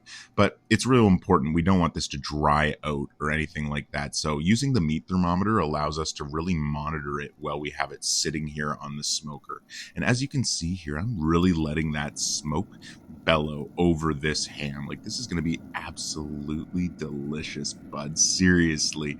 Oh, this Island Grill food seasoning and hot sauce is just perfect for this ham. So I'm pretty stoked on it. But I did think I should add one more layer of flavor. So I grabbed some Wabanaki maple elderberry infused maple syrup, and I thought this would be the perfect finish for this ham. So I went ahead and emptied this entire bottle over top very liberally, and then I simply wrapped it in tinfoil and threw it back on the smoker for about another hour. That was just to let that maple syrup kind of infuse, and boy, oh boy, did it ever do its job. Seriously, look at that glisten, that shine, and that gleam. This looks incredible. I can't believe it. That bark we built here is pretty intense too. So let's go ahead and slice into it. So that's me just trying to figure out where that bone was, because it's got a pretty big bone going through here. But yeah, we slice into this, just trying to see. And look at that, nice and juicy, moist, delicious. It's not too firm. It's nice and like malleable. Oh, it's perfectly cooked. I'm thrilled about this. Let's take another look inside. Holy cow, you can see that steam pouring off. You can see the shine there. It's glistening because it's nice and moist. Oh, buddy, this ham was cooked to perfection. So let's go ahead, slice into this and get this all sliced and diced up. That's how I like to serve my ham, into small little chunks. I know a lot of people normally slice it out. I don't have access to spiral hams, and when you have a spiral ham, it's way easier to slice, in my opinion. So this is the way I like to do it, just cubing it up into bite-sized little hunks. You know, nothing too crazy, nothing too special, but seriously delicious every time. Holy cow. I mean, what can you say about ham? It's one of those meals that, like, it's just a nice surprise. It's, you know, reminds me of the holidays, reminds me of friends and family, food gatherings, all those kind of things, right? Like a nice ham dinner. Oh yeah, bud, that's what I am talking about. And look at this. It's just gleaming with shimmer. Holy cow. This looks delicious in every single way. I'm super stoked on this cook. It turned out perfect. I really enjoyed this ham. Oh, buddy. I mean, just look at these little hunks of joy. Oh, man. I can't even. Yeah, I'm like stuttering right now. I'm so excited about this. Holy cow. Look, if you think this was a good recipe, please let me know in the comments below. Make sure you're liking and subscribing as well.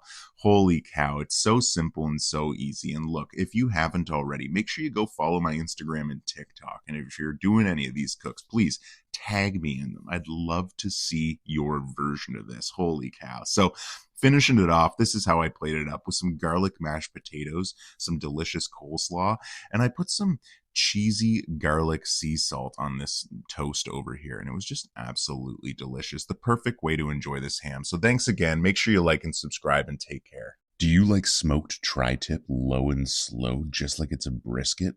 Holy cow, isn't low and slow barbecue the best? What's up, what's up? It's Saucy Rossy, the Canadian king of backyard barbecue, and today I thought I'd walk you through the process on how to smoke a tri-tip low and slow. You can see here I plated this up with a delicious mashed potato and a simple garden side salad. Holy cow, is this meal ever delicious. So make sure you smash that like and subscribe button. Come on along for the ride. Join my community of home cooks, and I'll teach you the entire process here. And don't forget, go check out my YouTube channel. I have tons of barbecue recipes out now. Oh, buddy. Anyway, check out this unbelievable tri-tip. I'm going to cover it in Unreal Pepper Rub by Maritime Madness. Pretty excited about this rub. It actually ended up building quite the bark compared to what I was expecting. Seriously pumped about it. So let's go ahead and get this tri-tip fully coated. Now, when you're seasoning your meat, it's really important that you don't rub it in. I know it's called a dry rub, but that's not what you do with it. You want to pet in the dry rub. That's super important here. If you rub it in, it will totally just wang jangle the whole piece of meat. So like I said, pet it in just like that. Then we're going to make sure we coat the other side as well, because fully seasoning your cuts of meat is super important.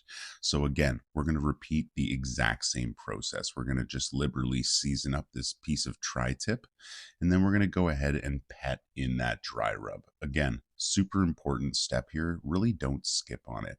Another thing to do here, make sure you're seasoning the sides of your meat.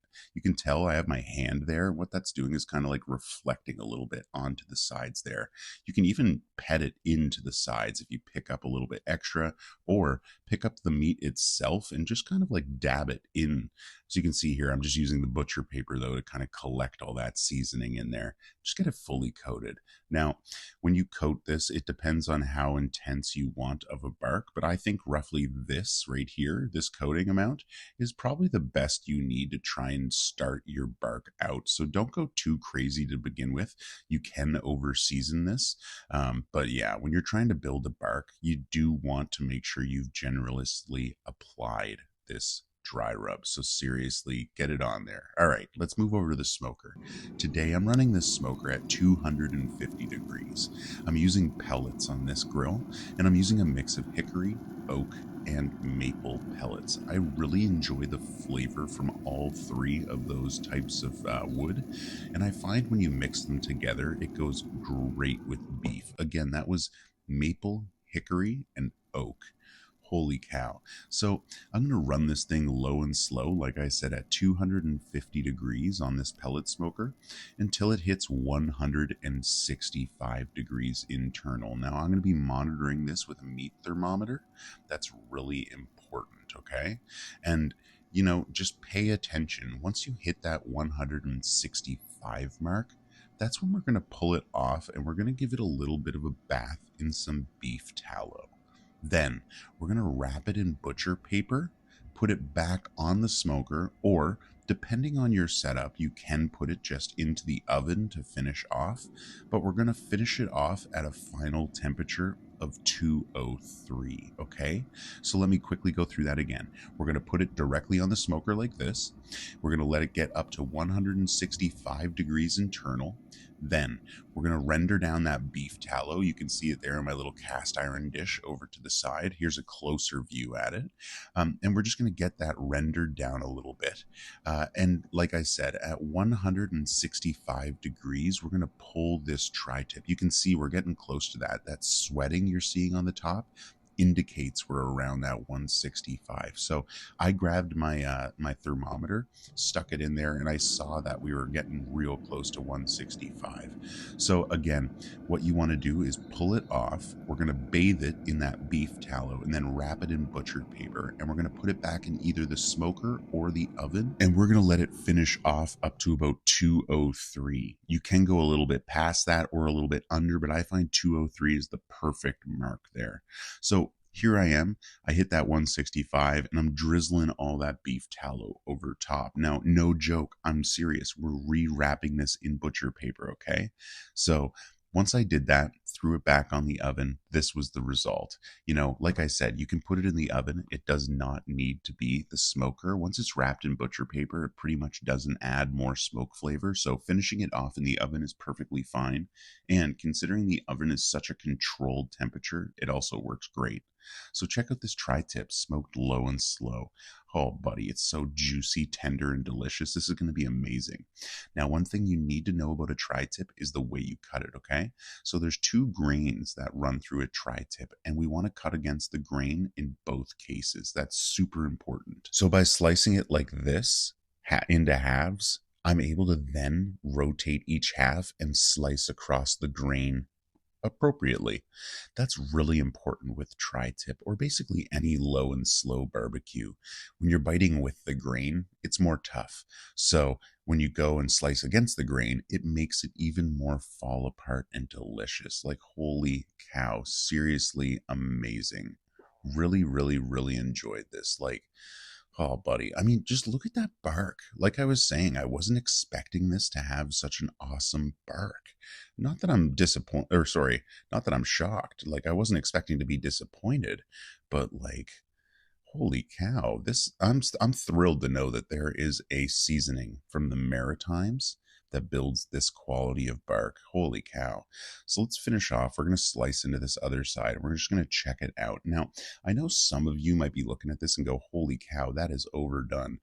Trust me, if you've never had low and slow brisket, it is so juicy, tender, and delicious. And this tri tip mimics it perfectly. That's one of the reasons we do this. So with a brisket, it takes 14 hours to cook, then 8 hours to rest. It's like a 24-hour marathon almost. But with this tri tip, this can be done in under 8 hours. And this is your result. You get that delicious smoke ring. You get that perfect bite of beef. Just look how tender and delicious this is. Holy cow. For real. Pull apart and melt in your mouth. It basically checks all the boxes. I'm actually really thrilled about this. Like seriously, seriously. Now, I plated this up with some mashed potatoes and a salad, but by golly, you should see some of the sliders I made with the leftovers. So like I said earlier, make sure you like and subscribe if you haven't already. It's totally worth it. Let's take another look at that crust though that we built. That bark is perfect, man.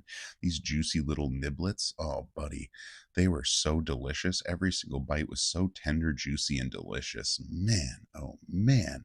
Re-looking at this, I'm reliving this. This was just a 10 out of 10. Holy cow. Huh. So thanks again for watching. It means so much to me. Like I said before, I plated this up with some garlic mashed potatoes and a simple side salad. Nothing too crazy, but still simple and delicious. And remember, if you have a smoker at home, you can do all these same recipes too. My name's Saucy Rossy. I'm the Canadian king of backyard barbecue. I'm constantly dropping knowledge on how to up your game in the backyard with your grill. So make sure you like and subscribe. Come on along for the fun. Comment below if you've ever had this recipe. Make sure you check me out on Instagram and TikTok. Oh, and I hope you just have a wonderful day. Enjoy your barbecue, enjoy the outdoors, and take care and stay safe. What's up? What's up? It's Saucy Rossy, the Canadian king of backyard barbecue. I'm chilling in my backyard, smoking this pork shoulder low and slow. I had a hankering for some cheesy fries with gravy and pulled pork. Not poutine, let me be very clear here, but still very delicious. Holy cow. Man, check this plate of food out. Tell me that wouldn't be scrumptiddlyumptious. Holy cow. For real, if you haven't liked and subscribed already, I'm Saucy Rossy, the Canadian king of backyard barbecue. I highly recommend you join the fun here on my channel. Go ahead, hit that like and subscribe button, comment below. Make sure you follow me on Instagram and TikTok. Let's jump into this. So as you can see, I'm using Heath Ryle's Cherry Dry Rub, and I'm making sure to fully coat this pork shoulder. I'm liberally coating it. Like, look at me. I'm going overboard here. Now, I'm petting in the dry rub. That's super important. Make sure you don't rub it in. You need to pet it in. Extremely important here, okay? And we're also just going to make sure we get all sides of this pork shoulder fully covered. Seriously important. Now, I'm not going to go too in depth on the seasoning part here, but all you need to do is just make sure every single side, top and bottom, left, right, front, and back is covered. Pet it in, and you're good to go. Next, I'm on my Napoleon Charcoal Grill, and I'm using the snake method. That's when you line a bunch of charcoal around the edge, and you light it on one end, and let it just run throughout the day. Now, this is going to run about 6, 7, or 8 hours, and you can see there under the grates, I have some small little hunks of apple wood there. That's just going to impart extra smoky flavor onto this pork shoulder, and it's seriously a must try. Now, there's different types of wood you can use with pork shoulder: oak, maple, apple wood, cherry wood. Pretty much any nut or fruit wood works really good with pork. There are other options as well, so make sure you check all those out. And again, we're just running this bad boy low and slow. We're going to set it right on the center of the grates and let that basically charcoal snake run around the outside all day long. It's pretty straightforward, pretty simple. And as it goes, you'll kind of notice here, there's a little bit of a fat cap. I should have trimmed down a little bit more, but that's not anything to worry about. It just doesn't look the most appealing as the cook goes on. But boy, oh boy, is it ever going to be absolutely delicious once we shred that into our amazing pulled pork. Holy cow, I can't wait, guys. Oh, buddy. Now listen, I'm doing this on a kettle grill today, but there are definitely different types of grills you could use this for. Honestly, you could do this on a gas grill if you have one of those little like pellet chimneys. You can do this on a charcoal grill with a snake method like I'm doing. You can use a pellet grill. If you have an offset smoker, that's probably the best option. But, if you don't, all you have to do is just pay attention. Don't overdo it. And there's that janky ass end piece here. It's a little bit dank, but whatever. It's just flavor. It doesn't matter how it looks. It matters how it tastes. I can't emphasize that enough. And as we cook this down, holy cow, it's starting to really form an unreal bark. Oh, buddy, you can see that liquid evaporation off there. We got some flames down there on the wood. That's just because I got this opened up. But seriously, those little pieces of wood have been imparting that smoky flavor this entire cook. Look at this on both sides, too. That bark is forming perfectly. I agree. In the back there, it's looking a little bit dank where that fat cap is melting down, but I'll try and keep that off camera as best as possible for now. But seriously, about that fat cap, as time goes on, it will eventually render out and become a bark. That's real important here. It's just reaching that bark stage, after 6, 7, 8 hours. Oh, buddy, just look at this. It's just immaculate. 10 out of 10. I can't wait to dive in on this. This is going to be seriously delicious. Oh, so after about 7 or 8 hours, I pulled it off and wrapped it in tin foil and let it go back into the oven at 325 for another hour or two. And that's just to break down all those juices that are melting on the inside of this pork shoulder. And holy, after that, I pull it out of the oven and just look at this. Holy guacamole. I'm pretty sure I just throw the fingers in right here. Like no issue at all. Oh, just so tender and delicious and juicy, moist, friggin' succulent. Yeah, it's just falling apart, man. Like squeeze it, boom. Just rips apart, nothing to it. That's what you want to see when you're doing pulled pork. You should be able to just grab it like that. It should just rip apart. So I go ahead, I grab my little shredding shear tong handle things, and I just start going. My little Wolverine claws, that's what I probably should call them. You can see, look at that little smoke ring flavor imparted all throughout it. That little pink, that's a 10 out of 10 in my opinion. Holy cow, this looks so amazing and so delicious. I really, really enjoy pulled pork. It's so good for meal prep. Just having that ready to go is actually incredible. So nice, so convenient, and just so helpful. I really, really, really dig this, bud. Seriously. So I'm throwing on some Meat Mitch Wampin barbecue sauce. This stuff is unbelievable. If you've never had Meat Mitch before, their barbecue sauce is just a 10 out of 10. Now, if you're here in Nova Scotia, you can find it at Vintage Stove and Flooring up near Truro. That's where I picked this up, and bud, it was just unreal. This might be some of the best sauce for pulled pork that's available. Oh, buddy. Oh, I loved every single morsel of it. Man, oh man, this was absolutely delicious. Thinking back on these cheesy pulled pork gravy fries, my golly, I can't wait to make this again. Now listen, you've been watching along. If you haven't already, make sure you like and subscribe. I'm constantly dropping new recipe videos, new grilling tips, how-to videos, all that kind of stuff. I got game for you this summer. I'll make you better on your grill. So make sure you like and subscribe. Comment below. Let me know, would you eat these cheesy pulled pork gravy fries? And make sure you follow me on Instagram and TikTok. I also post over there. You can find more of what I'm doing there. And it's just a better way for us to connect. So look, if you're liked, subscribed, following me on all those socials, then I appreciate you so much. This means the world to me that you're watching my YouTube videos. Take care, stay safe, and have a wonderful day. Hanging a chicken in a drum smoker is a definitely awesome, unique barbecue experience, and we're going to talk all about it today. What's up, what's up? It's Saucy Rossy, the Canadian king of backyard barbecue. I'm out back on the Oklahoma Joe Bronco Barrel Smoker. Look at this, running a chicken, cooking it through to 165 internal. We'll talk about absolutely everything here, using an amazing seasoning from Maritime Madness, based out of Prince Edward Island. Frig, that's good, is the seasoning. I'll show it off in just a second, but let's just talk about this quick dinner I put together. It's absolutely scrumptious, but look how hilariously withered those carrots were. That was so funny. Anyway, don't forget to like and subscribe. Join my ever-growing community of home cooks. Follow me on Instagram and TikTok as well.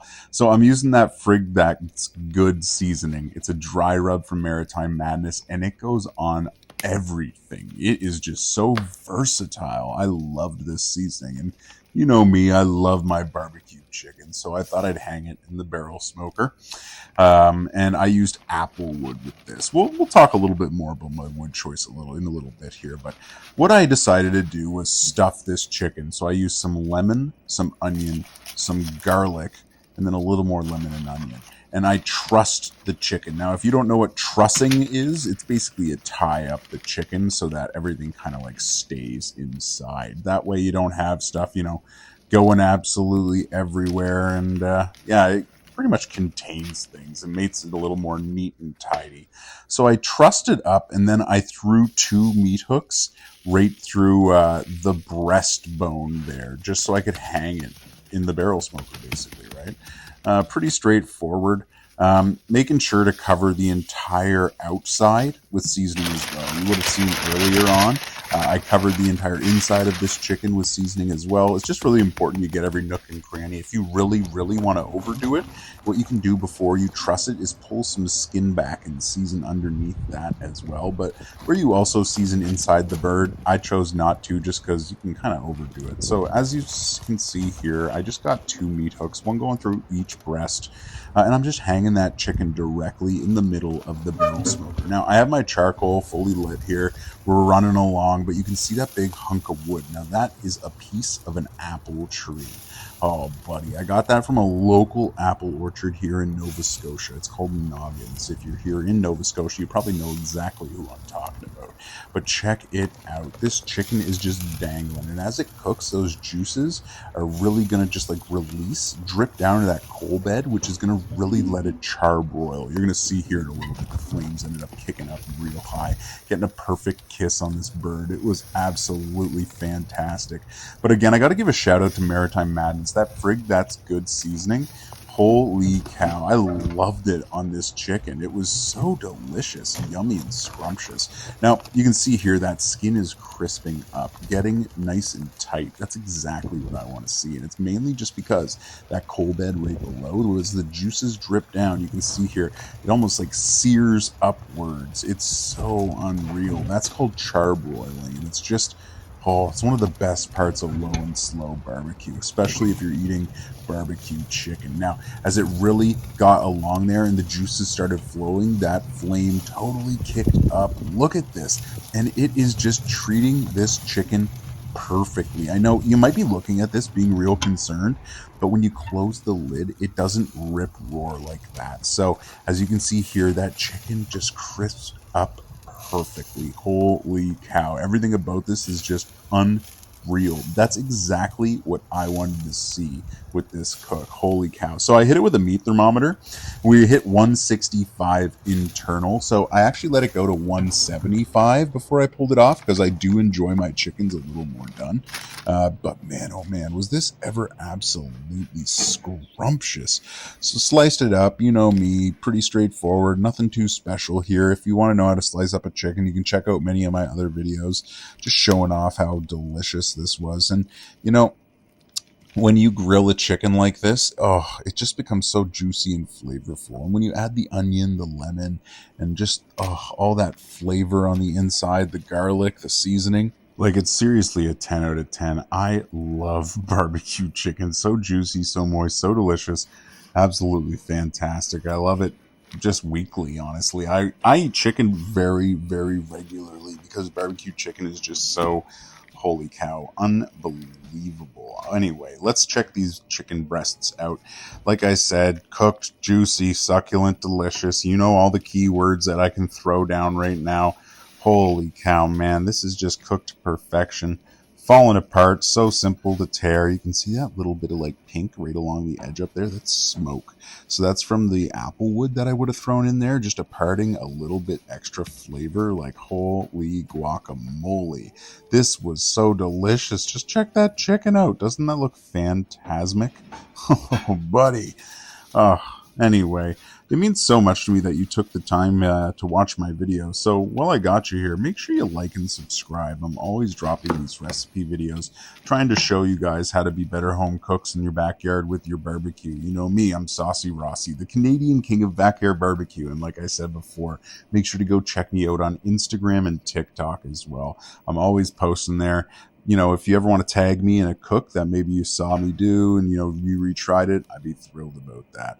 But holy cow, pretty straightforward. You know me, I'm Atlantic Canadian, so I pour gravy on my mashed potatoes and my dressing. And I just want to point this out. I left my carrots in the oven a little bit too long and they like withered away to nothing. And it was so funny. I don't know why. I just think they look hilarious. Like those carrots are so small and so withered away. It just cracks me up. Holy cow. But trust me, this was still absolutely delicious, scrumptious, and unbelievable. So like I said just a moment ago, make sure you like and subscribe. It really means a lot. Drop a like, drop a comment, let me know what you're thinking. Did you think this was a good video? Do you like this recipe? Would you want me to try something specific? Just let me know. You take care, stay safe, and have a great day. What's up? What's up? It's your boy Saucy Rossy coming at you with a new web series, Simple Sides. I thought I'd show you how to make some delicious sides for your barbecue dishes. And today we're starting off episode 1 with the broccoli salad. This is how I prefer to make this fresh at home. We're going to start off, get yourself some mayonnaise. I'm using Hellmann's and just put in a nice 2 huge spoonfuls. You know, it depends on how creamy you want things, but I find 2 nice spoonfuls like that is perfect. Then we're going to go ahead, get yourself some apple cider vinegar, and we're going to add in 1 tablespoon, okay? Then we're going to add in a half a tablespoon of sugar. That's a 1/4 tablespoon that I'm using right there, and I'm putting in 2, spoonfuls there. So once you do this, we're going to go ahead and mix it all together. And you want it just to be nice and runny. You really want to make sure you incorporate everything together here. It's not that crazy. Just give it a good stir. When it looks velvety like this, that's when you can set it aside. You can refrigerate it for the time being. We're going to come back to this in just a moment. Now, I want you to take your broccoli, cut it down, then give it a nice wash. Then you can go back to your fridge, grab that sauce, get some bacon as well. I did this up in the oven, nothing special here. I just cooked up some bacon and cut it up. Pretty simple, threw it in. I also decided to grab some cranberries by Royal Nuts. I've been really enjoying cranberries lately. I've been throwing them in a lot of things, and they're perfect in a broccoli salad. And then this next piece is up to you because I know everyone really likes different amounts of cheese. And too much cheese doesn't hurt your broccoli salad, so go nuts here. That's about how much I put in, was about 1.5 handfuls or so. I know that's not really a measurement, but again, measure with your heart. It's what you want for cheese content, right? Now let's take that sauce and let's put it all over the broccoli salad. Then we just want to give it a good mix. Now, you make sure you seriously wang jangle this around. It's pretty important that you fully cover everything. Now, if you're using like a bowl or something that has a lid, you can totally put the lid on, give it a good shake and shimmy, right? Move all that sauce and liquid everywhere, all over the broccoli salad. But the one thing to kind of keep in mind here is this is a cold salad. So it's kind of harder to spread the sauce all over top. But again, we just want to make sure it's nice and velvety and smooth. And then when you mix it like this, there shouldn't be any issue at all. And look, if you think that the sauce level isn't like enough here, you can easily add more.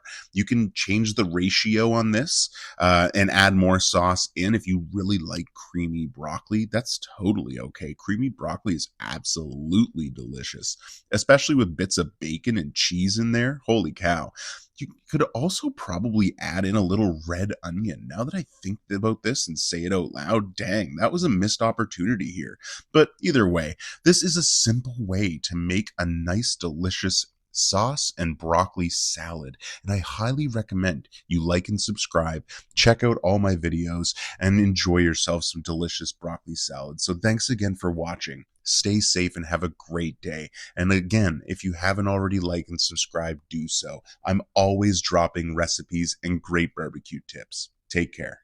What's up? What's up? It's Saucy Rossy, the man with the deep voice, always talking about meat that's moist. And I thought I would show off a full review of this Pitboss PB150 pellet smoker. Now, this is a tabletop pellet smoker. You can plug it right into the wall. It doesn't take gas, anything like that. It just takes these simple little pellets, and it's got a 5-pound pellet hopper. From my calculation, that's about 8 or 9 hours of use. I haven't actually hit that point. The most I actually have gone is about 7.5, 8 hours, and it still had some pellets in there. So I do actually believe it can hit that 9-hour mark. But man, oh man, seriously, this little versatile smoker grill combo is pretty intense. So it can go from 180 degrees Fahrenheit all the way up to 500 degrees Fahrenheit. That's pretty much all you need. Now, when it's in the lower temp zones, those pellets are going to give off all that smoke. Just look at this. Like, look at those ribs. That's pretty impressive. This little, like, tabletop size smoker is seriously punching above its weight class. I wasn't expecting this. One really nice thing about this smoker is it also can be used as a grill. So on the grill like plate underneath the grill grate, there's this little latch you can kind of like slide over. It's called the searing plate, and it like opens up, and then you can just crank up the heat to like 400 or 500 degrees and sear off a nice, ribeye steak or something like that. Now, most of the cooks you're seeing here, I wasn't going high temp. I really like this as a smoker because it's just so simple, right? Like, look at these beef ribs. This took about 8 hours total. I just let them sit there. I spritz them every hour or two with apple cider vinegar, but that's about it. And then towards the end, we bathed them in some tallow. But the smoker just held a consistent temperature the entire time and produced smoke the entire time. It's really impressive, and it's clean smoke as well. That clean blue smoke. Heck yeah. It's seriously unbelievable. And like I was saying, you can go really low in temp, down to 180, so you can smoke cheese, cold smoke things. It's so impressive. Oh man, but I don't know, just depends on what you want to be doing, right? Pork shoulders for pulled pork, you can smoke a tri tip like it's a brisket. You'll see that here in just a second. I think honestly the only thing this little smoker grill combo can't handle is an entire brisket, and it's simply because it just probably doesn't have enough room. Now, one really nice thing about this is just how portable it is. It weighs about 50 pounds in total, I think it said when I looked it up online. It's I'm lifting this thing inside and out pretty regularly, and it's not that heavy. You can throw it in your trunk, the back of your SUV, a truck bed, easily. Bring it out camping. As long as you have access to power, you're set to go. I don't have too much negative really to say about this. The only thing I could really say is I wish there was a little bit more cooking space, but at the same time, I'm reviewing a tabletop smoker. So I kind of think that really isn't that important of a feature here, right? I think the fact that it's so compact and lightweight way outweighs the fact that, it doesn't have more cooking space. So I'm not looking at that really as deducting too many points here. If I had to rate this, I'd give this an 8 or 9 out of 10. It's a really great way to start learning backyard barbecue.